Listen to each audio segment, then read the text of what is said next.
അവന്തിക എന്ന ട്രാൻസ്ജെൻഡർ ഉയർത്തിയ ആരോപണങ്ങൾ അത് തെറ്റാണെന്നും ഓഗസ്റ്റ് 1 വിളിച്ച ഒരു റിപ്പോർട്ടർ വിളിച്ച ഓഡിയോ സംഭാഷണം കേൾപ്പിച്ചുകൊണ്ട് മാത്രം രാഹുൽ മാങ്കൂട്ടത്തിൽ മാധ്യമങ്ങളോട് അത്രമാത്രം പറഞ്ഞ് അവസാനിപ്പിച്ചു പോവുകയായിരുന്നു. ഏതായാലും പാർട്ടി പ്രവർത്തകർക്ക് ബുദ്ധിമുട്ടുണ്ടാക്കുന്ന തരത്തിൽ തൻ്റെ പ്രവർത്തനങ്ങൾ ഉണ്ടാകില്ല, അവരെ ബുദ്ധിമുട്ടിക്കുന്ന തരത്തിലേക്ക് കാര്യങ്ങൾ പോകില്ല എന്നുകൂടിയാണ് രാഹുൽ മാങ്കൂട്ടത്തിൽ പറഞ്ഞത്. ഏതായാലും രാജി സ്വയം രാഹുൽ മാങ്കൂട്ടത്തിൽ പ്രഖ്യാപിക്കുന്നില്ല എന്ന് തന്നെയാണ് മനസ്സിലാക്കാൻ കഴിയുന്നത്. ഒരു പക്ഷേ ഇനി KPCCയുടെ ഔദ്യോഗിക വാർത്താക്കുറിപ്പായി പുറത്തു വരാം എന്നാണ് കരുതുന്നത്. ഏതായാലും ഇപ്പോൾ മാധ്യമങ്ങൾക്ക് മുൻപിൽ രാഹുൽ മാങ്കൂട്ടത്തിൽ രാജി പ്രഖ്യാപിച്ചിട്ടില്ല. നിരവധി ചോദ്യങ്ങൾക്ക് ഉത്തരമില്ല. 5 വനിതകളാണ് രാഹുൽ മാങ്കൂട്ടത്തിനെതിരെ ആരോപണം ഉന്നയിച്ചത്. അതിൽ ഏറ്റവും ഒടുവിൽ വന്നത് ഒരു ഗർഭചിത്രവുമായി ബന്ധപ്പെട്ട കേസാണ്. അതിൽ ആ വനിതയുടെ സംഭാഷണം അടക്കം പുറത്തു വന്നു. അതിൽ രാഹുൽ മാങ്കൂട്ടത്തിൽ നിന്നെ കൊല്ലാൻ 1 സെക്കൻഡ് പോലും വേണ്ട എന്ന് പറഞ്ഞ് അടക്കം കേട്ടു. അതിലൊന്നും മറുപടി പറയാൻ രാഹുൽ മാങ്കൂട്ടത്തിൽ തയ്യാറായില്ല. അവന്തിക എന്ന ട്രാൻസ്ജെൻഡറുടെ ഫോൺ സംഭാഷണം, റിപ്പോർട്ടറുമായിട്ടുള്ള ഒരു ഫോൺ സംഭാഷണം മാത്രമാണ് ഇപ്പോൾ കൊണ്ടുവന്ന് സ്വയം ന്യായീകരിക്കാൻ ശ്രമിക്കുകയും ചെയ്തത്. സുജു ടി ബാബു ചേരുന്നുണ്ട്. സുജു, എല്ലാവരും പ്രതീക്ഷിച്ചിരുന്നത്, മാധ്യമപ്രവർത്തകരടക്കം കേരള സമൂഹമടക്കം പ്രതീക്ഷിച്ചിരുന്നത് ഇന്ന് മാധ്യമങ്ങളെ കണ്ട് രാജി പ്രഖ്യാപിക്കുമെന്നാണ്.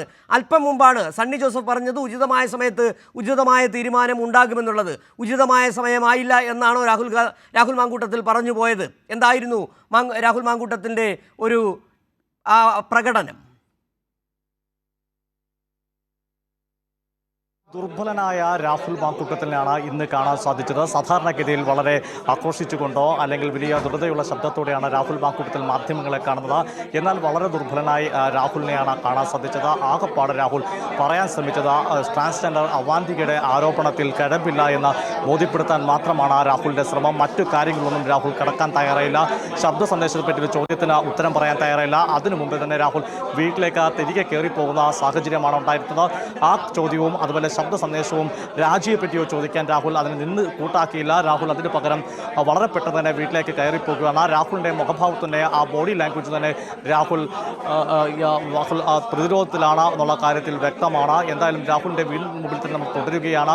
രാഹുൽ വലിയ ഇത് തന്നെയാണ്. കാരണം രാജി ആവശ്യപ്പെട്ടു എന്ന സൂചന തന്നെയാണ്. ഔദ്യോഗികമായി അതിൻ്റെ പ്രഖ്യാപനം എപ്പോഴുണ്ടാകുമെന്നാണ് ഇനി അറിയാനുള്ളത്. എന്നാലും രാഹുൽ മാങ്കൂട്ടത്തിൽ തുടർന്ന് മാധ്യമങ്ങളോട് കാണും, ജനകീയ കോടതിയിൽ സംസാരിക്കുമെന്നാണ് പറഞ്ഞു വെക്കുന്നത്.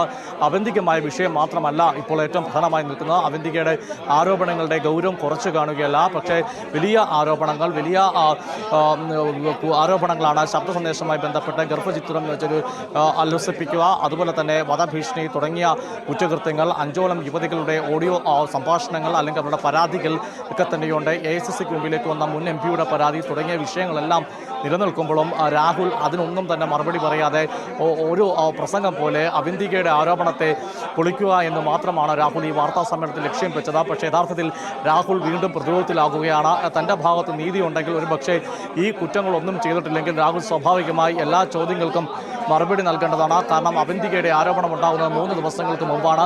ആ ദിവസം തന്നെയാണ് വൈകിട്ടോടെ ശബ്ദ സന്ദേശവും പുറത്തു വരുന്നത്. അന്ന് തന്നെ പുറത്തു വന്ന ശബ്ദ സന്ദേശത്തെപ്പറ്റി രാഹുൽ ഇതുവരെയും ഒരു മറുപടി നൽകാൻ തയ്യാറായിരുന്നില്ല. ഇതെല്ലാം സൂചിപ്പിക്കുന്നത് രാഹുൽ മാങ്കൂട്ടത്തിൽ പ്രതിരോധത്തിൽ തന്നെയാണ്. അതുകൊണ്ടാണ് ഇത്തരത്തിൽ ചോദ്യങ്ങളിൽ നിന്ന് ഒഴിഞ്ഞു മാറുന്ന രീതി അദ്ദേഹം വീണ്ടും പിന്തുടരുന്നത്. അത് തുടരുക തന്നെയാണ്. ഈ 3 ദിവസത്തിന് ശേഷമാണ് ഇപ്പോൾ രാഹുൽ മാങ്കൂട്ടത്തിൽ മാധ്യമങ്ങളെ കാണുന്നത്. മാധ്യമങ്ങളെ കണ്ടോ എന്ന് ചോദിച്ചാൽ കണ്ടു എന്ന് പറയാം. പക്ഷേ ചോദ്യങ്ങൾക്ക് ഉത്തരമില്ല, രാജിയെപ്പറ്റി പറയുന്നില്ല. കേവലം ഈ അവന്തികയുടെ ആരോപണത്തെപ്പറ്റി മാത്രം പറഞ്ഞു വെക്കുകയാണ്. സുജു, ഒരുപക്ഷെ മാധ്യമങ്ങൾ ആ ചോദ്യം ചോദിച്ചു എന്ന് തോന്നുന്നില്ല. കാരണം രാജിവെക്കുന്നുണ്ടോ രാഹുൽ എന്നുള്ളൊരൊറ്റ ചോദ്യം, ആ ചോദ്യം ഉയർന്നു കേട്ടതായി തോന്നുന്നില്ല. പക്ഷേ രാഹുൽ മാങ്കൂട്ടത്തിൽ സ്വയം ന്യായീകരിച്ചുകൊണ്ട് അവന്തികയുടെ ടെലിഫോൺ സംഭാഷണവുമായി ബന്ധപ്പെട്ട കാര്യങ്ങൾ അവിടെ മാധ്യമപ്രവർത്തകരെ കേൾപ്പിച്ച ശേഷം ഇനി പറയാനുള്ളത് ജനകീയ കോടതിയിലും നീതിന്യായ സംവിധാനങ്ങൾക്ക് മുൻപിൽ പറയാമെന്ന് പറഞ്ഞിട്ടാണ് പോകുന്നത്. സ്വാഭാവികമായി നമുക്ക് വാക്കുകളിൽ നിന്ന് വായിച്ചെടുക്കാൻ കഴിയുന്നത് കോൺഗ്രസ് പാർട്ടി രാജി ആവശ്യപ്പെട്ടു, രാഹുൽ മാങ്കൂട്ടത്തിൽ രാജിവെക്കാൻ തീരുമാനിച്ചിട്ടുണ്ട്, രാജിവെച്ചിട്ടുണ്ടാകാം, രാജിക്കത്ത് നൽകിയിട്ടുമുണ്ടാകാം. അത് പക്ഷേ ഔദ്യോഗികമായ പ്രഖ്യാപനം വരണം. പ്രത്യക്ഷത്തിൽ രാഹുൽ മാങ്കൂട്ടത്തിൽ വന്ന് പറയുന്നില്ല എന്ന് മാത്രമേ ഉള്ളൂ എന്നാണ് നമുക്ക് മനസ്സിലാക്കാൻ കഴിയുന്നത്. രാജി ഉണ്ടോ എന്നൊരൊറ്റ ചോദ്യം, ആ ചോദ്യത്തിന് ഉണ്ടായിരുന്നുവെങ്കിൽ അതിന് മറുപടി പറയുന്നതിന് പകരമാണ് പലവിധ വാക്കുകളിലൂടെ പാർട്ടിയെ പ്രതിരോധത്തിലാക്കാൻ ഉദ്ദേശിക്കുന്നില്ല, പാർട്ടിയെ പ്രതിസന്ധിയിലാക്കാൻ ഉദ്ദേശിക്കുന്നില്ല എന്ന് പറഞ്ഞുകൊണ്ട് പറയാതെ പറയുകയായിരുന്നു രാജിക്കാര്യത്തെക്കുറിച്ച് എന്ന് നമുക്ക് പറയാം. സുജു. സിജു, ആ ചോദ്യം നമ്മൾ ചോദിച്ചിരുന്നു. രാജിയുണ്ടോ രാഹുൽ എന്ന് ചോദിച്ചിരുന്നു. രാഹുൽ ആ ചോദ്യം കേൾക്കാനോ അതിന് ഉത്തരം പറയാനോ തയ്യാറായിട്ടില്ല എന്നതാണ് വസ്തുത. എന്നാൽ സിജു സൂചിപ്പിച്ച ശരിയാണ്, മറ്റ് മാധ്യമങ്ങൾ ആ ചോദ്യം കൂടുതലായി ചോദിക്കാൻ സൗകര്യം അല്ലെങ്കിൽ അവർ തയ്യാറായില്ലെന്നും വിമർശനാർഹമായി ചിന്തിക്കേണ്ട കാര്യം തന്നെയാണ്. രാഹുലിനെ സംബന്ധിച്ചോളം വാർത്താ സമ്മേളനത്തിൽ അദ്ദേഹം ആവശ്യപ്പെട്ടത്, നിങ്ങൾ എന്റെ ചോദ്യങ്ങൾ ചോദിക്കുന്നതിന് മുമ്പ് കാര്യങ്ങൾ സംസാരിക്കണമെന്നാണ് രാഹുൽ ആവശ്യപ്പെട്ടത്. ആ ആവശ്യം പ്രകാരമാണ് മാധ്യമങ്ങൾ ഒരു പരിധിവരെ രാഹുൽ എന്താണ് പറയാനുള്ളത് കേൾക്കാൻ തയ്യാറായത്. എന്നാൽ രാഹുൽ മാങ്കൂട്ടത്തിൽ ആ പറഞ്ഞതിന് ശേഷം ഒരു വാക്കുപോലും പിന്നീട് കൂടുതൽ ഉരിയാടാനോ പിന്നീട് സംസാരിക്കാനോ തയ്യാറായിട്ടില്ല എന്നതാണ് വസ്തുത. എന്തായാലും അവന്തികയുടെ ആരോപണത്തിൽ മാത്രം മറുപടി പറഞ്ഞുകൊണ്ട് രാഹുൽ തന്റെ വാർത്താ സമ്മേളനം അവസാനിപ്പിക്കുകയായിരുന്നു. അത് തിരികെ കയറിപ്പോവുകയായിരുന്നു. ഇനി ഏതെങ്കിലും തരത്തിൽ പ്രതികരണം നടത്തുമോ എന്നാണ് അറിയേണ്ടത്. എന്തായാലും രാഹുൽ മാങ്കൂട്ടത്തും ഉയർന്നു വന്ന ഒരു ആരോപണത്തിന് മാത്രമാണ് മറുപടി നൽകിയിരിക്കുന്നത്. മറ്റു രാജിയെപ്പറ്റി പറയുന്നില്ല, സമ്മർദ്ദങ്ങളെപ്പറ്റി ഒന്നും സംസാരിക്കുന്നില്ല. പാർട്ടിയിൽ നിന്ന് തനിക്ക് സാധാരണക്കാരനായി തുടരും, സാധാരണക്കാർ പ്രവർത്തകരുടെ ബുദ്ധിമുട്ട് മനസ്സിലാക്കുന്നു എന്ന ഒരു സൂചന വേണമെങ്കിൽ രാഹുൽ നൽകിയിട്ടുണ്ട്. മറ്റൊന്നും തന്നെ ഈ വാർത്താ സമ്മേളനത്തിൽ രാഹുൽ പങ്കുവച്ചിട്ടില്ല. സുജു, ഇതിനകത്ത് നേരത്തെ പറഞ്ഞതുപോലെ തന്നെ 5 ആരോപണങ്ങളാണ് നിലവിൽ രാഹുൽ മാങ്കൂട്ടത്തിനെതിരെ ഉള്ളത്. അതിൽ ഏറ്റവും ഒടുവിലതാണ് ഗർഭചിത്രവുമായി ഗർഭമലസിപ്പിക്കണമെന്നാവശ്യപ്പെട്ട് രാഹുൽ മാങ്കൂട്ടത്തിൽ ഒരു വനിതയോട് നടത്തുന്ന ഫോൺ സംഭാഷണം. അതിൽ തന്നെ പറയുന്നുണ്ട്, നിങ്ങൾ എന്നെ കൊല്ലാൻ പോവുകയാണോ, നിന്നെ കൊല്ലണമെങ്കിൽ ഒരു സെക്കൻഡ് പോലും വേണ്ടല്ലോ എന്ന് പറയുന്ന രാഹുൽ മാങ്കൂട്ടത്തിനെ കേരളം കേട്ടതാണ്. ഇതുമായി ബന്ധപ്പെട്ട്, അതായത് അതൊരു സമ്മതിക്കൽ കൂടിയാണ്. അവന്തികയെക്കുറിച്ച് പറയുകയും മറ്റ് 4 സംഭവങ്ങളെക്കുറിച്ച് പറയാതിരിക്കുകയും ചെയ്താൽ അതിൽ നിന്ന് നമുക്ക് വായിച്ചെടുക്കേണ്ടത് മറ്റ് 4 കാര്യങ്ങളും ശരിയാണ്. അതായത് ഈ മാധ്യമങ്ങളിലൂടെ വന്ന ഇത്തരത്തിൽ ഓഡിയോ സംഭാഷണങ്ങൾ, വന്ന ആരോപണങ്ങൾ ഒന്നും നിഷേധിക്കുന്നില്ല രാഹുൽ മാങ്കൂട്ടത്തിൽ. അവന്തികയെക്കുറിച്ച് മാത്രമാണ്, തൻ്റെ സുഹൃത്താണ് അവന്തിക എന്ന് പറയുന്ന ആ കാര്യം മാത്രം എടുത്തു പറഞ്ഞുകൊണ്ടിരിക്കുമ്പോൾ മറ്റ് 4 കാര്യങ്ങളെക്കുറിച്ച് മൗനം പാലിച്ച രാഹുൽ മാങ്കൂട്ടത്തിൽ ആ കുറ്റം സമ്മതിക്കുകയാണ്. മാധ്യമങ്ങൾ കൊണ്ടുവന്ന വാർത്ത ശരിയാണെന്ന് സമ്മതിക്കുകയാണ്. അതോടൊപ്പം തന്നെ ഇപ്പോൾ ഉയർന്നു നിൽക്കുന്ന ആരോപണങ്ങൾക്കെല്ലാം വസ്തുതയുടെ പിൻബലമുണ്ടെന്ന് സമ്മതിക്കുകയാണ്. അതുകൊണ്ട് തന്നെയാണ് നമുക്ക് മനസ്സിലാക്കാൻ കഴിയുന്നത് രാഹുൽ മാങ്കൂട്ടത്തിനോട് രാജി ആവശ്യപ്പെട്ടിട്ടുണ്ട്. ആ 4 വിഷയങ്ങൾ ഇപ്പോഴും അങ്ങനെ തന്നെ നിൽക്കുകയാണ്. ഇന്നലെ ഒടുവിൽ വന്ന ആ ഗർഭമലസിപ്പിക്കുന്നതുമായി ബന്ധപ്പെട്ട ആ വാർത്ത, ഒരു ചോദ്യവും കൂടി ചോദിക്കേണ്ടതായിരുന്നു മാധ്യമങ്ങൾ. ആ പെൺകുട്ടിയോട് ഇങ്ങനെ ഗർഭമലസിപ്പിക്കാൻ അതിന് സമയം തന്നില്ല എന്നാണ് നമുക്ക് മനസ്സിലാക്കാൻ കഴിയുന്നത്. നിങ്ങൾ രാഹുൽ മാങ്കൂട്ടത്തിൽ അങ്ങനെ ആവശ്യപ്പെട്ടിട്ടുണ്ടോ എന്ന ചോദ്യം ചോദിക്കേണ്ടതായിരുന്നു. പക്ഷേ അതിന് പോലും അവസരം രാഹുൽ മാങ്കൂട്ടത്തിൽ നൽകിയിട്ടില്ല. ഈ 4 ചോദ്യങ്ങൾക്കും ആ ചോദ്യങ്ങളെക്കുറിച്ചും ആ ആരോപണങ്ങളെക്കുറിച്ചും പരാമർശിക്കുന്നില്ല എന്നതിനർത്ഥം അത് സമ്മതിക്കുകയാണ് രാഹുൽ മാങ്കൂട്ടത്തിൽ. സിജു, അത് മാത്രമല്ല, രാഹുൽ പറഞ്ഞ അവന്തികയുമായി ബന്ധപ്പെട്ടതിലും തുടർ ചോദ്യങ്ങൾ ചോദിക്കാൻ രാഹുൽ അനുവദിച്ചില്ല. അതായത് രാഹുൽ അവന്തികയുടെ കാര്യത്തിൽ കേൾക്കുന്ന പ്രേക്ഷകർ ഒരുപക്ഷെ തെറ്റിദ്ധരിക്കും. അവന്തികയുമായി ബന്ധപ്പെട്ട് വന്ന ആരോപണങ്ങൾ മുഴുവൻ രാഹുൽ മാങ്കൂട്ടത്തിൽ ക്ലാരിഫൈ ചെയ്തെന്നൊരു തെറ്റിദ്ധാരണ ഉണ്ടാവും. അത്തരത്തിലൊരു തെറ്റിദ്ധാരണയുടെയും ആവശ്യമില്ല.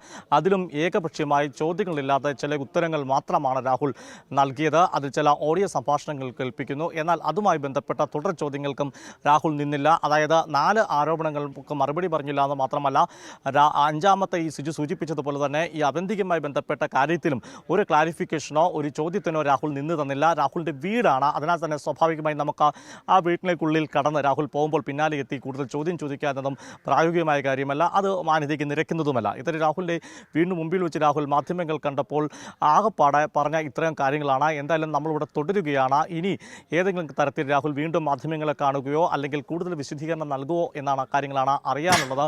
എന്തായാലും രാഹുൽ കൂട്ടത്തിൽ ഇപ്പോൾ മാധ്യമങ്ങളെ കണ്ടപ്പോൾ ആകപ്പാടെ അവന്തികയുമായി ബന്ധപ്പെട്ട് വന്ന ആരോപണം മാത്രമാണ്. അതിൽ ഗൂഢാലോചനയുണ്ടെന്ന് രാഹുൽ പറഞ്ഞു വെക്കുന്നു.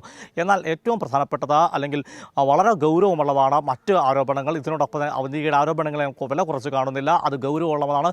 അതിനോടൊപ്പം തന്നെ ഗൗരവമുള്ളതാണ് ഓഡിയോ സംഭാഷണം. അവന്തികയുടെ ആരോപണമായി നിലനിൽക്കുമ്പോൾ ഓഡിയോ സംഭാഷണം അങ്ങനെയല്ല, രാഹുലിൻ്റെ ശബ്ദ സന്ദേശമാണ് പുറത്തു വരുന്നത്. രാഹുൽ സംസാരിക്കുന്നതാണ് കേൾക്കുന്നത്. അത് കേരളം മുഴുവൻ കേട്ടതാണ്. ആ കാര്യത്തിൽ രാഹുലിൻ്റെ ഭാഗത്തുനിന്നൊരു വിശദീകരണം ഉണ്ടായിട്ടില്ല. ആ ചോദ്യത്തിലേക്ക് കടക്കാൻ പോലും രാഹുൽ തയ്യാറാകുന്നില്ല. രാഹുൽ പറയുന്നത് ഏകപക്ഷീയമായി വാർത്ത കൊടുക്കരുത്, തന്നെ ഇവിടെ കേൾക്കാൻ തയ്യാറാവണം. അതിനും രാഹുൽ പറഞ്ഞൊരു കളവുണ്ട്. കാരണം രാഹുൽ നമ്മൾ പലതവണ ഫോണിൽ ബന്ധപ്പെടാൻ ശ്രമിച്ചു, പലതവണ രാഹുലിനോട് സംസാരിക്കാൻ ശ്രമിച്ചു.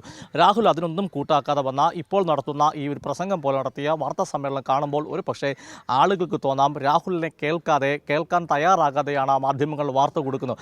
വാസ്തവത്തിൽ രാഹുലിനെ കേൾക്കാൻ തന്നെ ഈ സംഭവം വാർത്തകൾ ഉണ്ടായ മുറയ്ക്ക് തന്നെ മാധ്യമങ്ങൾ അടുത്ത ദിവസം രാവിലെ പുലർച്ചെ മുതൽ തന്നെ രാഹുലിൻ്റെ വീട്ടിൽ കാത്തു നിൽക്കുന്നു. വരുന്നുണ്ട്. ഇതിപ്പോൾ കഴിഞ്ഞ 5 ദിവസവും എല്ലാ മാധ്യമങ്ങളും രാഹുലിൻ്റെ വീടിന് മുമ്പിലുണ്ട്. അങ്ങനെയെങ്കിൽ രാഹുലിനെ കേൾക്കാൻ മാധ്യമങ്ങളല്ല തയ്യാറാകുന്നത്. പകരം രാഹുലാണ് ആ മാധ്യമങ്ങളോടും പൊതുജനങ്ങളോടും തൻ്റെ അഭിപ്രായങ്ങളോ തൻ്റെ ഭാഗം വിശദീകരിക്കാനോ തയ്യാറാകാതെന്ന് രാഹുൽ ഇപ്പോൾ നൽകുന്ന വിശദീകരണം കേൾക്കുമ്പോൾ ഏതാണ്ട് രാഹുൽ തൻ്റെ വിശദീകരണം ജനങ്ങൾ കേൾക്കാതിരുന്നത് പോലെ തോന്നിപ്പിക്കുന്ന തരത്തിലാണ് പ്രതികരണങ്ങൾ നടത്തുന്നത്. എന്തായാലും രാഹുൽ മാങ്കൂട്ടത്തിലുമായി ബന്ധപ്പെട്ട ആരോപണങ്ങൾക്ക് രാഹുൽ കൃത്യമായി മറുപടി നൽകുന്നില്ല.